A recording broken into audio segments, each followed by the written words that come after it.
Tara par, luto tayo ng kinamatisang manok tapos lalagyan natin 'to ng bunga ng malunggay mga par. Bago nga natin simulan 'to baka puwede maglambing naman sa inyo. Kung napapanood mo 'to sa Facebook, sa TikTok baka puwede follow mo naman ako diyan par. O kaya kung ikaw ay nanonood dito sa YouTube baka puwede subscribe mo naman ako diyan par. O kaya kung nalambing kita masyado baka puwede i-share mo naman yung video natin para alam nung iba na may ginagawa tayong ganitong content. Madali lang 'to mga par, saglit lang natin gagawin 'to. Mabilisan na luto na lang 'to mga par. O siya, tara mga par, simulan na nga natin 'to par. O siya mga par, magpapainit na nga tayo ng kawalit mantika. Kapag okay na yan mga pare, pwede na tayo maggisa ng sibuyas at bawang mga par. Sa paggigisa na to mga par, bahala na kayo kung anong gusto nyo unahin. Pero ako gagawin ko pagsasabayin ko na yan dalawang yan par. Igigisa-gisa na nga lang natin to mga par hanggang sa lumabas yung mga aromatics nila par. Kapag okay na nga susunod na nga natin yung mga kamatis mga par. Maraming kamatis, mas masarap to mga par. Halu-haluin lang natin to hanggang sa lumambot na nga yung mga kamatis. Tapos dudurog-durugin natin mga par. Kapag malambot na nga at okay na par, pwede na natin ilagay yung mga manok par. Igigisa-gisahin na lang natin yan hanggang sa maging kulay brown yung ating mga manok. Kapag okay na nga itatakpan na natin to hanggang sa kumatas na lang yung mga manok at magpawis siya par. Pagtapos nun par, ilalagay na nga natin yung bunga ng malunggay tapos lalagyan ko na rin to ng tubig na mainit para mabilis na lang din kumulo at lumambot-lambot na rin yung ating mga bunga par. Kapag kumukulo na nga at medyo malambot na yung ating bunga ng malunggay, pwede na natin to lagyan ng mga pampalasa na asin at paminta tapos lalagyan ko rin to ng chicken powder par. Tapos yan par, papakuluin na lang ulit natin yan hanggang sa maluto na yung bunga ng malunggay natin par. Malalaman nyo na malambot na yung bunga ng malunggay natin kapag kumuha kayo ng isa tapos pag pinisil nyo ng kamay nadurog ito, pwede na yun par. Tapos nyan par, plating na natin to par. O siya par, kung umabot ka dito sa video na to, baka pwede mag-comment ka naman kung tagasan ka para alam natin kung saan umabot yung video natin par. Oo nga pala, sa mga bagong upload natin meron tayong 5 random comments na laging sinashoutout par. Kaya kung gusto mo ma-shoutout par, comment mo na lang dyan. Maganda dito mga par, saglit lang lutuin tapos napakadali lang tapos napakasarap pa par.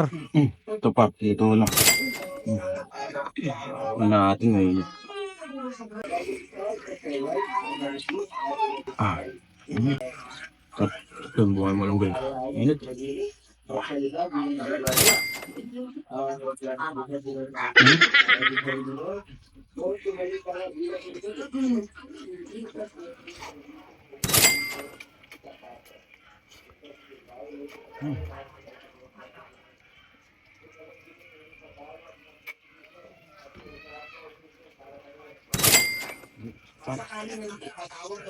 Init pa.